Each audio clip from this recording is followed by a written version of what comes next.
by Alexey KovalevMr. Kovalev is a Russian journalist. A banner read, World Torture Championship, at a protest in Moscow in advance of the World Cup.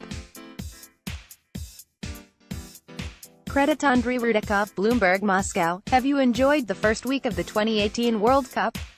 Good. Some of the games have certainly been very exciting.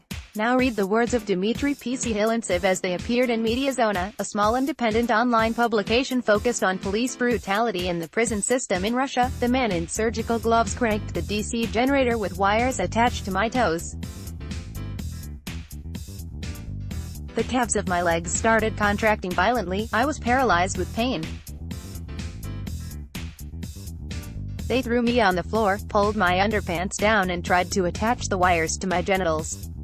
I clenched my teeth so hard that my mouth was full of blood and shards of broken teeth. Mr.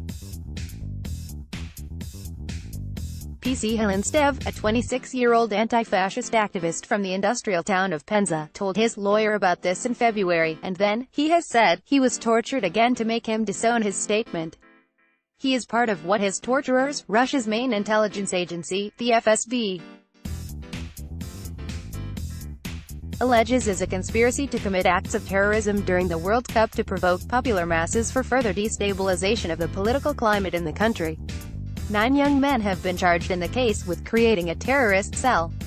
One managed to flee the country, the others have been arrested, tortured and made to confess to being part of an underground terrorist organization called The Network. There's no evidence that any such organization or plot existed. Receive arguments and opinions on the pressing social issues and hidden stories around the World Cup right in your inbox. Sign up for Offsides. Things get even weirder. A seamstress in Kazan, one of the World Cup host cities, says she was framed by a police officer who pretended to be a customer with a very specific request to make a life-size doll of Zabivka, the 2018 World Cup's mascot, and then charged her with violating FIFA's copyright rules. None of this should come as a surprise. President Vladimir Putin has given the Russian security services free rein in the lead-up to the World Cup. In a speech to senior law enforcement officials in February, he asked them to ensure that the World Cup is hosted at the highest level and, first and foremost, ensure maximum security for both the athletes and football fans. Russia's national team has been performing well. In the World Cup's opening match, they annihilated Saudi Arabia 5-0. On Tuesday, in what came as a surprise to many fans, the Russians beat Egypt 3-1. The mood in Moscow couldn't be more jubilant. Millions of Russians and guests from abroad are partying in the streets and in front of their TVs. State television has declared the tournament an event of historic proportions. Even the grumpiest Russia watchers agree the World Cup has been a smashing success so far. It's Russia's big moment on the international stage, the moment the country has been craving for so long. Moscow, which has gotten a series of very expensive makeovers in recent years, is an extremely pleasant place to be. Ordinary Russians are going out of their way to accommodate thousands of guests. On social media and in opinion columns, visitors are asking the same question: who thought Russia could be so fun? But some Russians are wondering why these foreigners are getting away with things that would land us in jail for unsanctioned rallying, or with a hefty fine for public disturbance. The authorities have used the excuse of the World Cup to further stifle the barely existent freedom of assembly. A special decree signed by President Putin in 2017 restricts public events not related to sports competitions for the duration of the tournament. Refusing to have fun is a public offense. On June 14, the opening day of the World Cup, an activist was sentenced to 15 days in jail for protesting against the tournament in downtown Moscow. It's unlikely that the crackdown will ease up once the trophy has been awarded. Russia's state security apparatus is never very eager to give back the liberties it has taken away in the name of security. And it's not just the torture.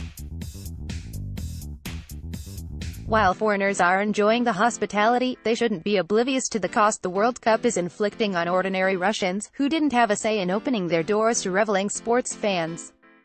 Moscow State University's students and researchers have been protesting against the FIFA Fan Fest, a party area for tens of thousands of people, perched on a hill next to their campus. Its construction cost about $40 billion from the city's budget and wreaked irreparable damage on a park. The protesters haven't achieved much, apart from a smear campaign against them and a few fines and arrests for illegal picketing. Let's be clear, aside from being a sporting event of global significance, the World Cup is a major PR exercise for President Putin and his entourage. And it seems to be working, by legitimizing some of the least savory aspects of Mr. Putin's rule. Ramzan Kadyrov, the thuggish ruler of Chechnya, who, among other things, implausibly claimed that human rights abuses against gay people couldn't have possibly happened because there were no gays in Chechnya, didn't miss a chance to snap a selfie with Team Egypt's wildly popular forward Mo Salah. The Russian authorities will undoubtedly use this article to again cast themselves as victims of Russophobic campaigning in the Western press. To them, I can only say, you can prevent unfavorable coverage by not doing any of the things you are accused of doing. Don't torture people. Don't take away their livelihoods. Don't bulldoze over their lives to make room for your international show. That should be pretty easy.